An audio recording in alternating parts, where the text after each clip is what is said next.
My name is Hazel Thompson, I'm 28 years old, and at 5 in the morning on what should have been another ordinary Tuesday, I was standing in our family bakery holding my flour-covered apron when my entire world collapsed. The smell of fresh sourdough that had always meant home suddenly felt suffocating as my younger sister Whitney walked through the door wearing a designer business suit I'd never seen before, carrying a leather folder that would destroy everything I'd built. She smiled that cold, calculated smile I'd grown to fear and said the words that shattered my heart, "From now on, you work for me, big sister." That's when I realized my parents had signed Thompson's family bakery over to her without telling me. I looked at that apron in my hands, stained with 8 years of my sweat and dreams, took a deep breath, and did something I'd never imagined I could do. Before we dive into how I discovered the strength to fight back against the ultimate family betrayal, I'd love to know where you're watching from today. Drop your location in the comments below, hit that like button if you've ever felt undervalued by your own family, and don't forget to subscribe because this story takes some wild turns that will show you exactly how I turned my biggest heartbreak into my greatest victory. Trust me, you'll want to see how this ends. 6 months before that devastating morning, life at Thompson's family bakery had actually been thriving beyond my wildest dreams. What started as a small neighborhood bakery when I was 20 had grown into a local empire of 3 successful locations, each one carefully crafted through my relentless dedication and innovative recipes. Every single day for 8 years, I'd wake up at 4 in the morning, my hands already anticipating the feel of dough beneath my fingers, my mind racing with new flavor combinations that could surprise our loyal customers. The business wasn't just successful, it was personal. I had developed 47 original recipes from scratch, each one tested and perfected through countless late nights and early mornings. I trained every employee personally, ensuring they understood not just the technical aspects of baking, but the love and precision that made our products special. My parents, Robert and Linda Thompson, had always been proud of what we'd accomplished together, or so I thought.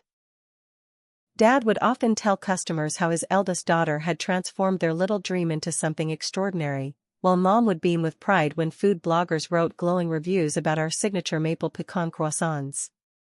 But there was always an undercurrent of something else, a subtle preference that I tried to ignore but could never quite shake. Whitney, my younger sister by 3 years, had just graduated from business school with an MBA, and suddenly every family dinner became a platform for discussing her superior education and professional qualifications. While I was working 16-hour days managing inventory, developing seasonal menus, handling vendor relationships, and personally overseeing quality control at all 3 locations, Whitney was living in our parents' basement, occasionally gracing us with her presence when she needed money for her expensive lifestyle. She had never shown any interest in the bakery business, often making snide comments about how working with your hands was beneath someone with her credentials. She'd waltz into our flagship location wearing designer clothes, criticize our outdated point-of-sale system, and suggest we needed real business expertise to take things to the next level. What I didn't realize was that behind my back, Whitney had been conducting a calculated campaign to undermine my credibility with our parents.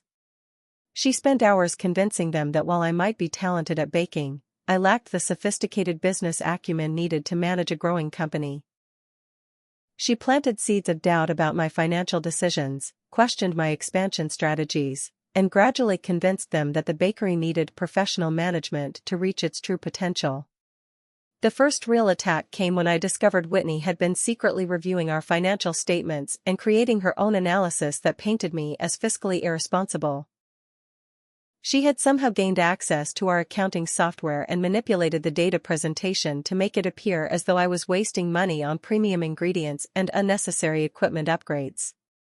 Her version of our finances made my investment in organic flour and artisanal chocolate look like frivolous spending rather than the quality improvements that had earned us features in 3 local magazines. When she presented this fabricated report to our parents during a family dinner I wasn't invited to, they began questioning decisions I'd made that had actually increased our profit margins by 30% over 2 years. The manipulation was so subtle and sophisticated that I didn't even realize it was happening until I noticed the shift in how my parents spoke to me about business decisions. Suddenly, every choice I made was subject to scrutiny and second-guessing. When I wanted to hire additional staff for our busiest location, Dad questioned whether we could afford it. When I proposed expanding our catering menu to include custom wedding cakes, Mom worried we were overextending ourselves. Whitney had successfully convinced them that I was an impulsive decision-maker who needed oversight, all while positioning herself as the voice of reason and financial responsibility. The morning Whitney officially announced her new role as CEO of Thompson's Family Bakery, I felt like I was living in a nightmare that I couldn't wake up from. She arrived at our main location at 7 a.m, 30 minutes before we opened, carrying a stack of papers that would become my new reality. With our parents flanking her like bodyguards, she informed me that effective immediately, I would be reporting directly to her as assistant head baker with a salary reduction that slashed my income by 60%. The title alone was a humiliation designed to strip away not just my authority, but my identity within the business I had built from the ground up. Whitney wasted no time in implementing 15 new policies that seemed specifically designed to make my work life unbearable. I was no longer allowed to approve ingredient orders over $50, couldn't modify recipes without written approval, and was required to submit daily reports detailing every task I completed. She instituted a dress code that banned the comfortable chef's pants I'd always worn, demanding I dress more professionally in clothes that made working in a hot kitchen miserable. She even changed the employee schedule so that I would be working during the slowest hours, effectively removing me from interactions with our regular customers who had come to know and trust me. But the most devastating blow came when she introduced Marcus Rivera, a smooth-talking consultant who she claimed would serve as our new operations manager. Marcus was ostensibly hired to streamline our processes and maximize efficiency, but it quickly became apparent that his real role was to be Whitney's enforcer and, as I later discovered, her romantic partner. He was a tall, intimidating man with an MBA from some prestigious university back east, and he spoke in business jargon that made every conversation feel like a corporate takeover meeting. Marcus immediately began dissecting every aspect of our operation with the ruthless efficiency of someone who had never understood that baking was both an art and a science. He questioned why we used Madagascar vanilla when synthetic vanilla was cheaper, why we made our bread dough fresh each morning instead of using frozen pre-made options, and why we refused to add preservatives that could extend shelf life by a week. Within his first month, he had systematically destroyed the quality standards that had made us famous, replacing my carefully sourced ingredients with mass-produced alternatives that cut costs but devastated flavor. The breaking point came when he decided to improve my signature cinnamon rolls by adding artificial cinnamon flavoring and high-fructose corn syrup to the filling. These rolls had been featured in the local newspaper as the best in the state, and regular customers would drive 30 minutes just to buy them fresh from the oven. When I tried to explain that changing the recipe would alienate our customer base, Marcus dismissed my concerns as emotional attachment to inefficient processes. He implemented his changes without testing them properly, and within a week, we received our first negative reviews in 3 years. The second major attack came when Whitney used these customer complaints as evidence of my incompetence. She called an emergency meeting with our parents, presenting the negative feedback as proof that my sabotage was hurting the business. According to her version of events, I was deliberately undermining the new leadership out of jealousy and spite, refusing to adapt to necessary changes that would make us more profitable. She painted herself as the victim of a bitter older sister who couldn't handle not being in charge anymore, while positioning Marcus as the professional expert trying to save the family business from my destructive influence.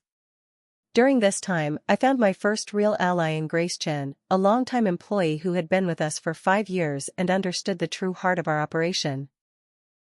Grace had watched the transformation with growing concern, and she began quietly documenting the changes that were destroying our reputation. She secretly recorded conversations where Whitney and Marcus laughed about how easy it was to fool the old folks and discussed strategies for pushing me out completely. Grace's evidence would later prove invaluable, but in those early days, having just one person who believed in me was the only thing that kept me from walking away entirely. By the 4th month of Whitney's reign of terror, she and Marcus had perfected their strategy of systematically destroying my reputation while positioning themselves as the innocent victims of my alleged sabotage. Their most diabolical plan involved deliberately sabotaging our relationships with 3 major restaurant clients who had been ordering our artisanal breads and pastries for over 2 years. These contracts represented nearly 40% of our wholesale revenue and were built on relationships I had cultivated through consistently delivering exceptional quality and reliability. Marcus began by changing our delivery schedule without notifying the restaurants, causing their orders to arrive hours late during their busiest service periods. When the restaurant managers called to complain, Whitney instructed our staff to tell them that the delays were due to my quality control issues and unpredictable baking schedules. She then systematically replaced the premium ingredients in their orders with cheaper alternatives, resulting in products that looked similar but tasted noticeably different from what these establishments had come to expect. The most cruel part of their scheme was how they documented each complaint and delivery problem, creating an elaborate paper trail that painted me as an unreliable baker who couldn't maintain professional standards.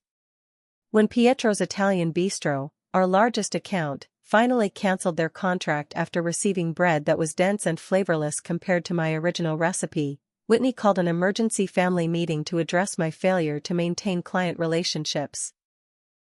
She presented a folder full of complaint emails and late delivery reports, all of which had been orchestrated by her and Marcus, as evidence that I was destroying the business through incompetence.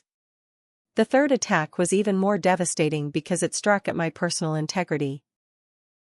Whitney discovered that our cash register had a discrepancy of $5,000 over a 3-week period, money that she had actually been systematically removing to fund her expensive lifestyle and business school loan payments.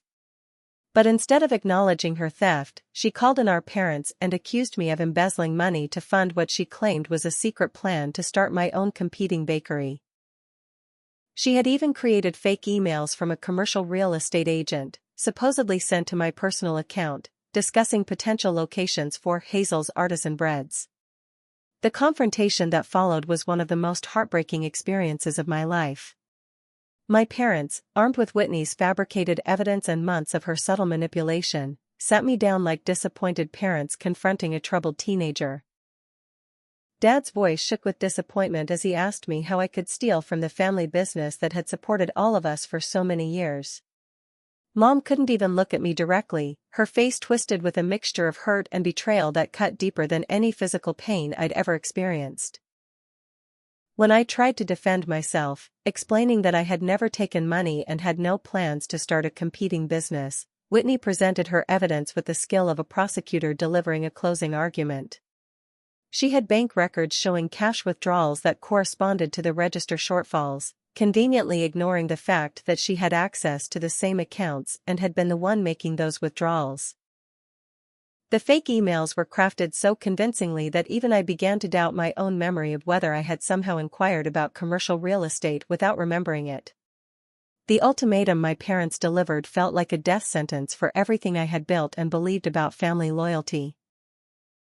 They demanded that I either confess to the theft and agree to pay back the money through wage garnishments that would take years to complete, or they would file a police report and press charges for embezzlement. The threat of criminal prosecution terrified me not because I was guilty, but because I realized how convincingly Whitney had constructed her case against me. With her business degree and Marcus's help, she had created a narrative so compelling that even I began to question whether I might have made mistakes that could be misinterpreted as deliberate theft. But the most devastating betrayal came from Jake Morrison, the man I had been dating for 3 years and had begun to envision as my future husband. Jake was a local contractor who had helped with renovations at all 3 bakery locations, and I thought he understood my character and dedication better than anyone. When I called him that night, desperate for emotional support and someone who would believe in my innocence, he delivered the final blow that nearly destroyed my will to fight back.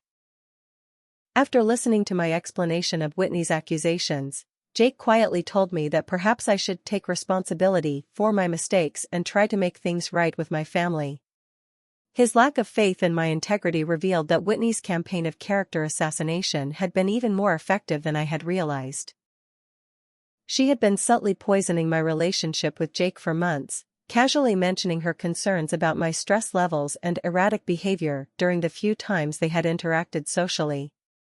Jake's suggestion that I should confess to crimes I hadn't committed, just to preserve family harmony, showed me that I was truly alone in this fight and would have to find the strength to defend myself without any support from the people I had trusted most.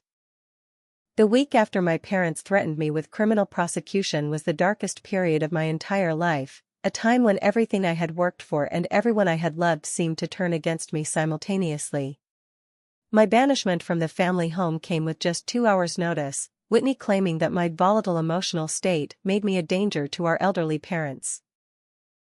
I was forced to hastily pack 8 years of my life into garbage bags and cardboard boxes, loading my beat-up Honda Civic with everything that mattered to me while my mother watched from the kitchen window without offering to help or even say goodbye.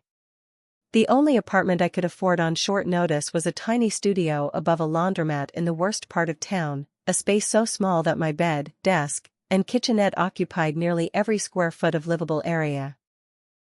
The walls were thin enough that I could hear every argument from neighboring apartments, the plumbing groaned and leaked constantly, and the windows faced a brick wall that blocked out most natural light.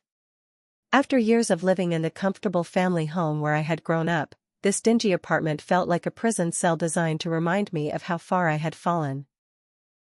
Whitney's character assassination campaign reached new levels of cruelty when she began spreading lies about my mental health on social media. She posted on Facebook about how concerned the family was about my recent behavioral changes and concerning paranoid delusions about being persecuted by people who were only trying to help me. Her posts were crafted with psychological sophistication, expressing fake concern and love while painting me as someone who was clearly suffering from mental illness and possibly dangerous to myself and others.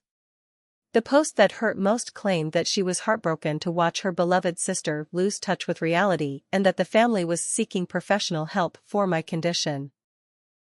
The fourth major attack came when Whitney filed a complaint with the county health department, accusing me of multiple food safety violations during my time as head baker.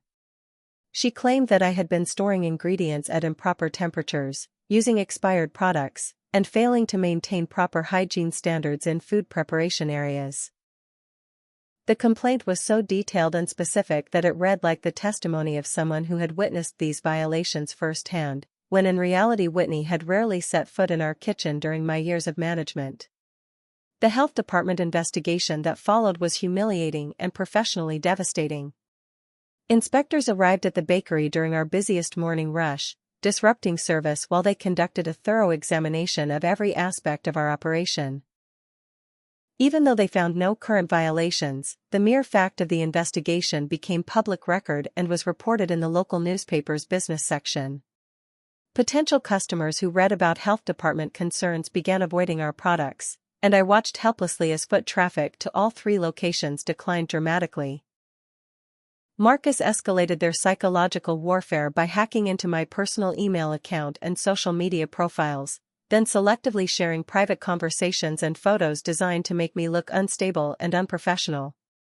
He leaked text messages where I had complained about difficult customers or expressed frustration with vendor delays, presenting them out of context as evidence of my poor attitude and lack of professionalism. Personal photos from social gatherings were shared with captions suggesting that I had drinking problems or was involved in inappropriate relationships that would damage the bakery's family-friendly reputation. The second devastating betrayal came from my own mother, Whitney Thompson, who had always been my closest confidant and strongest supporter throughout my childhood and early adulthood. During a family gathering that I was not invited to attend, she publicly declared to our extended relatives and family friends that Whitney was our only capable daughter and that she was proud to finally have a child who understands business and professionalism. The words were repeated back to me by my cousin who attended the gathering, and hearing them secondhand somehow made them hurt even more than if I had been there to hear them directly. The combined weight of losing my home, my job security, my reputation, and my family's love pushed me to the absolute breaking point where I seriously considered giving up entirely. I spent hours researching jobs in Seattle, convincing myself that running away to start over in a different city was my only option for escaping the nightmare that my life had become. I drafted resignation letters and researched apartment rentals on the West Coast, preparing to abandon everything I had built rather than continue fighting a battle that seemed impossible to win. Whitney's first two at Chiu was her most psychologically devastating attack yet. She systematically contacted every bakery, restaurant, and food service business within a 50-mile radius, spreading carefully crafted rumors about my professional misconduct and reliability issues. She presented herself as a concerned business owner trying to protect the local food industry from someone who had demonstrated serious character flaws and potential mental health problems. Her MBA credentials and polished presentation style made her seem like a credible source, and many business owners thanked her for the warning about hiring someone who could potentially damage their reputations. The isolation I felt during this period was complete and suffocating, as if I had been erased from my own life and replaced with a villain in someone else's story. Every morning I woke up in that depressing studio apartment felt like another day of serving a sentence for crimes I had never committed, while watching the people I loved most celebrate the success of my destruction. The woman who had once stood confidently in her own kitchen, creating beautiful things that brought joy to hundreds of customers, had been reduced to someone who questioned her own sanity and wondered if maybe everyone else was right about her fundamental flaws and failures. Just when I felt completely isolated and defeated, an unexpected lifeline appeared in the form of Detective Sam Rodriguez, who turned out to be Grace Chen's cousin and someone who specialized in investigating financial fraud in small businesses. Grace had been growing increasingly troubled by the obvious inconsistencies in Whitney's stories and the suspicious timing of various problems that seemed to emerge whenever I was making progress rebuilding my reputation. She had been quietly documenting irregularities for months, and when she finally shared her concerns with Sam during a family barbecue, he immediately recognized the classic patterns of embezzlement and corporate manipulation. Sam was a seasoned investigator who had spent 15 years working financial crimes, and he explained to me that Whitney's behavior followed a textbook pattern of what experts called familial corporate takeover fraud.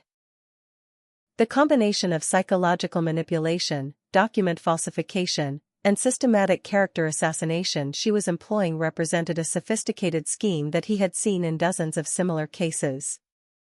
Most importantly, he assured me that people who orchestrate such elaborate frauds almost always leave digital footprints that can be traced by someone who knows where to look and has the legal authority to access private financial records. Our first breakthrough came when Sam helped me understand that Whitney's lifestyle during the past year had been far more expensive than any legitimate income could support. While claiming to be a struggling recent graduate living in our parents' basement, she had actually been making payments on a luxury car lease, maintaining a membership at an exclusive fitness club, and taking expensive weekend trips that she documented extensively on social media. The mathematical impossibility of funding such a lifestyle without a steady income source provided the foundation for a formal investigation into the bakery's financial records. Grace's meticulous record-keeping proved invaluable when Sam began analyzing the timeline of problems that had plagued the bakery since Whitney took control. She had photographed Marcus making ingredient substitutions without authorization, recorded conversations where he admitted to deliberately scheduling delivery delays, and documented every customer complaint that resulted from their sabotage efforts. Her evidence showed a clear pattern of deliberate operational sabotage designed to create problems that could be blamed on my supposed incompetence and erratic behavior. The most damning discovery came when Sam used his investigative resources to trace the missing $5,000 that Whitney had accused me of stealing. Bank records revealed a series of cash withdrawals from the bakery's operating account that corresponded exactly to Whitney's personal expenses during the same time period. She had been systematically embezzling money to fund her expensive lifestyle while simultaneously accusing me of the theft she was committing herself. The paper trail was so clear and comprehensive that Sam assured me it would be impossible for any reasonable person to doubt who the real thief was. The fifth and most vicious attack occurred when Whitney realized that people were beginning to question the official narrative she had created about my downfall. She filed a lawsuit against me claiming harassment and corporate espionage, alleging that I was stalking her, threatening her safety, and attempting to steal trade secrets to start a competing business. The lawsuit was a masterpiece of legal manipulation, combining half-truths with complete fabrications to paint me as a dangerous and unstable individual who posed a threat to both her personal safety and the family business. Whitney's second to at Chiu involved hiring a private investigator to follow me and photograph my daily activities, hoping to find evidence of erratic behavior or illegal activity that could support her harassment claims. The investigator, a sleazy man named Frank Watkins who specialized in divorce cases and corporate espionage, began showing up everywhere I went. He followed me to the grocery store, photographed me through the windows of coffee shops where I met with potential employers, and even attempted to interview my neighbors about my suspicious behavior and unusual visitors. The psychological pressure of being constantly watched and knowing that my every move was being scrutinized for evidence of wrongdoing was almost unbearable. I began second-guessing every decision, wondering whether stopping to pet a neighbor's dog could be twisted into evidence of erratic behavior, or whether buying ingredients to practice baking at home could be presented as proof that I was planning to steal trade secrets. The paranoia that Whitney had falsely accused me of experiencing began to feel real, as I found myself constantly looking over my shoulder and questioning whether I was actually losing my grip on reality. But the surveillance also provided an unexpected opportunity, as Sam taught me how to document the investigator's activities and use Whitney's own tactics against her.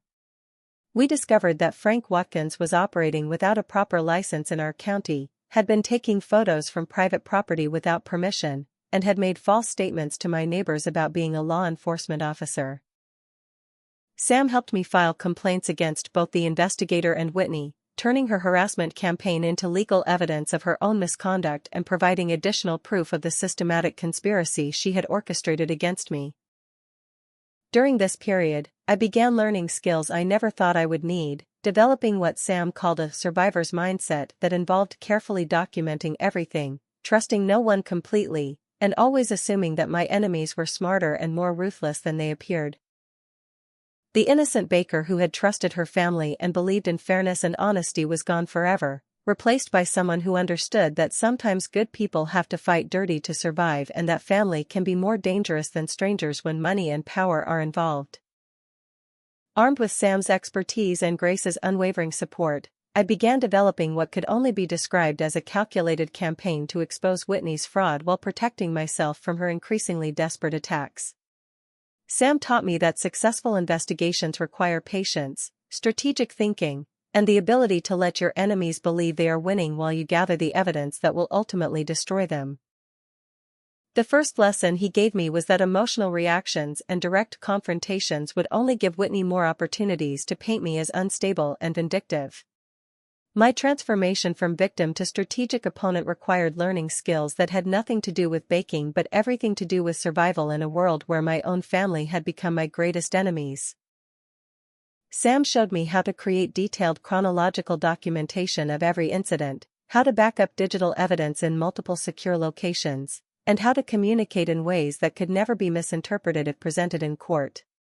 Most importantly, he taught me that Whitney's arrogance and sense of invulnerability would eventually lead her to make mistakes that would provide the evidence we needed to expose her crimes. The breakthrough that changed everything came when I discovered that Marcus Rivera was having an affair with Brittany Walsh, a 23-year-old assistant manager that Whitney had recently hired for our busiest location. Grace had noticed Marcus spending an unusual amount of time training Brittany during evening shifts when Whitney wasn't around, and her suspicions were confirmed when she accidentally witnessed them in a passionate embrace in the storage room after closing time. This information was potentially explosive, but Sam cautioned me that revealing it too directly could backfire if Whitney suspected I was conducting surveillance on her business operations. Instead, we developed a sophisticated strategy to let Whitney discover the affair in a way that would appear completely natural while ensuring that her emotional reaction would damage her relationship with Marcus and compromise their ability to coordinate their attacks against me.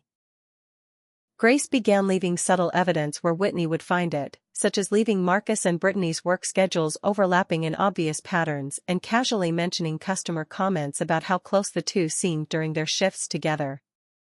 The plan worked perfectly when Whitney arrived unexpectedly at the bakery one evening and discovered Marcus and Brittany together in circumstances that made their relationship undeniably obvious. The confrontation that followed was witnessed by two employees who reported that Whitney's screaming could be heard 3 blocks away, and that Marcus stormed out of the building while shouting threats about exposing secrets that could destroy everyone involved. The collapse of Whitney's romantic relationship with Marcus created exactly the kind of internal conflict that Sam had predicted would weaken their coordinated efforts against me. But the most shocking revelation came from an entirely unexpected source when my father, Robert Thompson, approached me privately for the first time in months. During a brief conversation outside my apartment building, he revealed that he had always suspected Whitney was manipulating the family finances but had been afraid to challenge her because of my mother's unwavering faith in her younger daughter's business credentials. Dad explained that his years of construction work had given him enough practical business sense to recognize that many of Whitney's improvements were actually making the bakery less profitable, but that Mom's enthusiasm for Whitney's professional expertise had made it impossible for him to voice his concerns.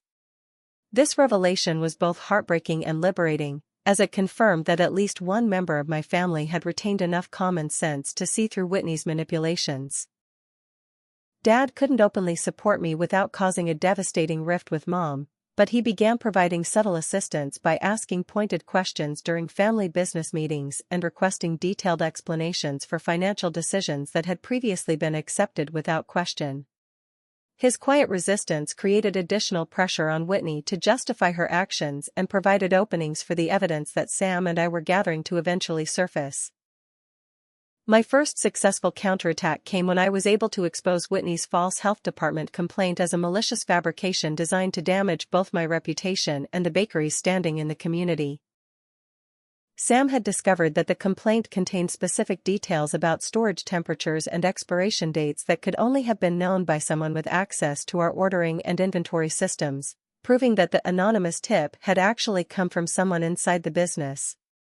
When the health department investigator reviewed this evidence, he not only cleared me of all allegations but also began his own investigation into who had filed the false complaint and why. The vindication felt incredible, but Sam warned me that it was just the first step in what would be a long process of exposing Whitney's full range of criminal activities. Each small victory needed to be carefully leveraged to create opportunities for larger revelations, while ensuring that Whitney's growing desperation didn't lead her to escalate her attacks in ways that could be genuinely dangerous. The baker who had once trusted everyone and assumed the best about people's motivations was learning to think like a chess player, always planning several moves ahead and anticipating how enemies might react to each tactical success. The momentum of our investigation accelerated dramatically when Sam's financial analysis revealed the full scope of Whitney's embezzlement scheme, which turned out to be far more extensive and sophisticated than any of us had initially suspected. Rather than simple cash theft, she had been operating what amounted to a complex money laundering operation using the bakery's legitimate business transactions to disguise personal expenses and fund investments in Marcus's questionable consulting ventures. The total amount she had stolen exceeded $200,000 over an 18-month period, money that had been diverted from expansion funds, employee bonuses, and equipment maintenance budgets that were essential for the bakery's long-term success. The evidence was overwhelming and meticulously documented through bank records, credit card statements, and digital communications that Whitney and Marcus had assumed would never be discovered. Sam explained that criminals often believe they are smarter than investigators, leading them to keep detailed records of their illegal activities out of arrogance or simply poor judgment about digital security. In Whitney's case, her business school training had actually worked against her, as she had created elaborate spreadsheets tracking her theft that provided a complete roadmap of every fraudulent transaction she had executed. While Sam built the legal case that would eventually destroy Whitney, I began implementing my own strategy to rebuild the relationships with customers and community members that had been damaged by her smear campaign. Working from my tiny apartment kitchen, I started a small-scale catering operation that allowed me to reconnect with people who had supported the bakery for years and demonstrate that the quality problems they had experienced were not my fault. I offered free samples at the farmers' market, donated baked goods to local charities, and gradually rebuilt my reputation through the simple approach of letting my work speak for itself. The response from customers who tasted my authentic recipes again was immediate and overwhelming. They had noticed the decline in quality since Whitney took control but had assumed it was a temporary problem rather than a deliberate degradation of standards to increase profit margins. When they experienced the difference between my artisanal approach and Marcus's cost-cutting modifications, many customers expressed anger about being deceived and genuine concern about what had happened to the original baker they had come to trust over the years. Whitney's panic became evident when she realized that employees at all 3 bakery locations were beginning to openly question the new policies and resist Marcus's attempts to implement further cost-cutting measures. Grace had been quietly organizing what she called a quality resistance movement among longtime staff members who understood that the changes were destroying everything that had made the business special. When Marcus attempted to fire Grace for insubordination, the entire morning shift threatened to quit simultaneously, leaving Whitney with the choice of backing down or losing the experienced employees who knew how to actually run the operation. The situation reached a crisis point when Marcus abruptly abandoned Whitney after learning that Sam's investigation had progressed to the point where criminal charges were imminent. His departure was swift and cowardly, as he cleaned out his desk one evening and disappeared with Brittany Walsh without giving notice or explanation. Security cameras showed him loading boxes of files into his car under cover of darkness, and by the following morning, both he and Brittany had vanished completely, leaving only a brief email claiming they had accepted positions with a consulting firm in another state. Marcus's betrayal of Whitney was poetic justice that demonstrated how criminals eventually turn on each other when facing consequences for their actions.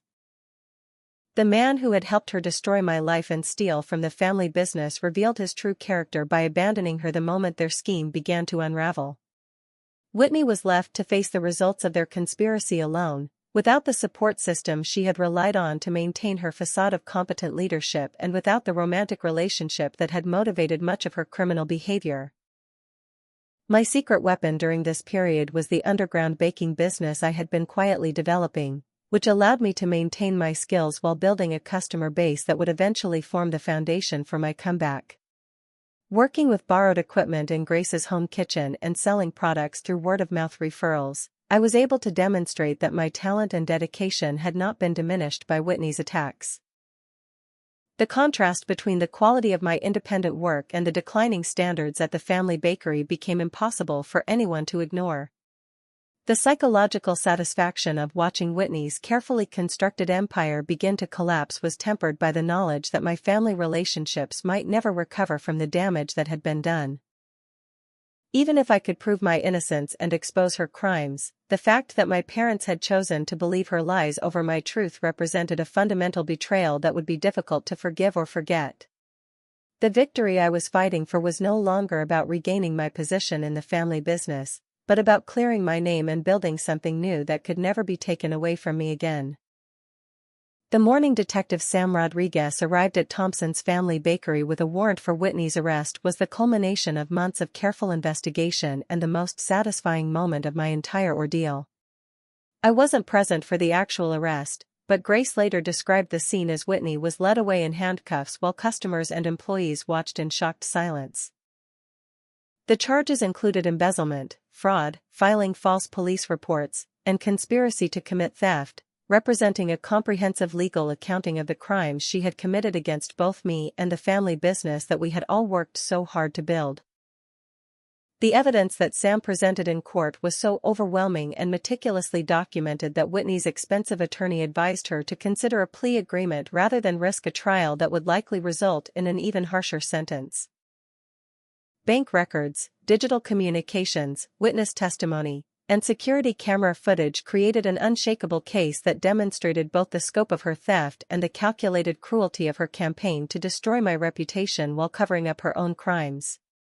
All of the accusations Whitney had made against me were systematically debunked and revealed to be projection of her own criminal behavior onto an innocent victim. The health department not only cleared me of all allegations but issued a formal apology for the investigation that had damaged my reputation, acknowledging that their complaint system had been manipulated by someone filing false reports for personal gain. The restaurant clients who had canceled their contracts after experiencing quality problems received documentation proving that the issues had been deliberately created through sabotage, and several immediately expressed interest in resuming their business relationships. The vindication in court was comprehensive but bittersweet, as it came at the cost of relationships and trust that could never be fully restored. My parents were forced to confront the reality that they had been completely deceived by their younger daughter while rejecting and punishing their older daughter for crimes she had never committed. The look of devastated guilt on my father's face when he testified about the evidence he had ignored and the obvious signs he had dismissed was almost harder to watch than the original accusations had been to endure. Robert Thompson's public testimony about his regrets and his formal apology to me represented a kind of justice, but it could not undo the months of isolation, humiliation, and psychological torture I had endured while he chose to believe Whitney's lies instead of investigating the truth for himself. My mother's reaction was even more complicated, as she struggled to accept that her faith in Whitney's superior education and business credentials had blinded her to obvious signs of manipulation and fraud that should have been apparent to any reasonable observer.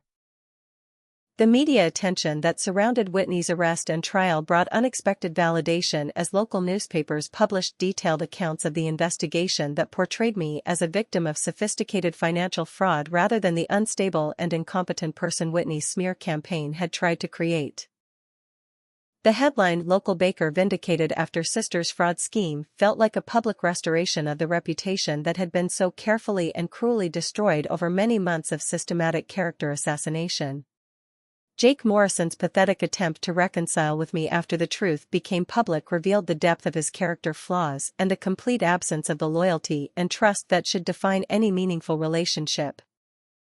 His explanation that he had only been trying to help by encouraging me to confess to crimes I hadn't committed demonstrated a fundamental misunderstanding of love, support, and basic human decency that made me grateful that Whitney's manipulations had exposed his true nature before I made the mistake of building a future with someone so easily influenced and morally weak. Whitney's business partners and the vendors who had believed her stories about my incompetence began distancing themselves from her as the criminal charges became public knowledge. The sophisticated network of lies she had constructed to support her fraud collapsed completely when faced with objective evidence and legal scrutiny. Companies that had previously refused to work with me based on her recommendations now approached me directly to apologize and express interest in rebuilding professional relationships that had been damaged by her deception. The bankruptcy proceedings that followed Whitney's arrest revealed the full extent of damage her theft and mismanagement had caused to the family business that 3 generations had built. The money she had stolen, combined with the revenue lost due to her deliberate sabotage of quality and customer relationships, had created financial problems that would take years to resolve even under the best circumstances. The dream of rebuilding and expanding Thompson's family bakery was effectively dead, killed by the greed and narcissism of someone who had never understood or appreciated what made the business special in the first place. 6 months after Whitney began serving a 3-year prison sentence for her crimes against our family and business, I stood in the kitchen of my new venture, Hazel's Artisan Kitchen, watching the sunrise through windows that overlooked a garden where I grew my own herbs and edible flowers. The space was smaller than our original family bakery but infinitely more precious because it represented something that could never be stolen, manipulated, or taken away by people who confused education with wisdom or business credentials with genuine competence. Grace Chen had become my business partner and closest friend, bringing not only her loyalty and work ethic but also a perspective on family and trust that had been shaped by witnessing both the worst and best of human nature. The success of our new bakery exceeded every expectation I had dared to maintain during the darkest periods of my ordeal. Our customer waiting list stretched over 2 months for custom wedding cakes, and the local food critics who had once praised Thompson's family bakery now wrote even more enthusiastic reviews about the artisanal quality and personal attention that defined everything we created. The difference was that every success we achieved belonged to people who had earned it through honest work and mutual respect, rather than being vulnerable to the whims and manipulations of family members who valued money and control over love and integrity. My relationship with my parents had evolved into something more honest but necessarily distant, built on acknowledgement of past mistakes rather than the blind trust that had once defined our family dynamics. I had forgiven them for choosing to believe Whitney's lies, but forgiveness did not mean forgetting the lessons I had learned about the importance of maintaining independence and never again allowing anyone to have the power to destroy everything I had worked to build. Sunday dinners together were pleasant but careful, marked by conversations that stayed safely within boundaries that protected everyone from the pain of rehashing decisions that could never be changed. Robert Thompson had tried to make amends by offering me ownership of the remnants of the original bakery, but I declined the gesture because accepting it would have meant inheriting problems that were not my responsibility to solve and returning to a space that held too many painful memories. Instead, I helped him sell the property and equipment to another local baker who appreciated the history and tradition associated with the Thompson name, while ensuring that longtime employees who had remained loyal during the crisis were able to transition to new positions with dignity and respect. Whitney's ultimate fate was a cautionary tale about how greed and narcissism eventually destroy the people who embrace them as guiding principles. Marcus Rivera and Brittany Walsh were eventually arrested in Mexico after attempting to establish their own consulting fraud in another country, and all three were extradited to face additional charges related to their conspiracy.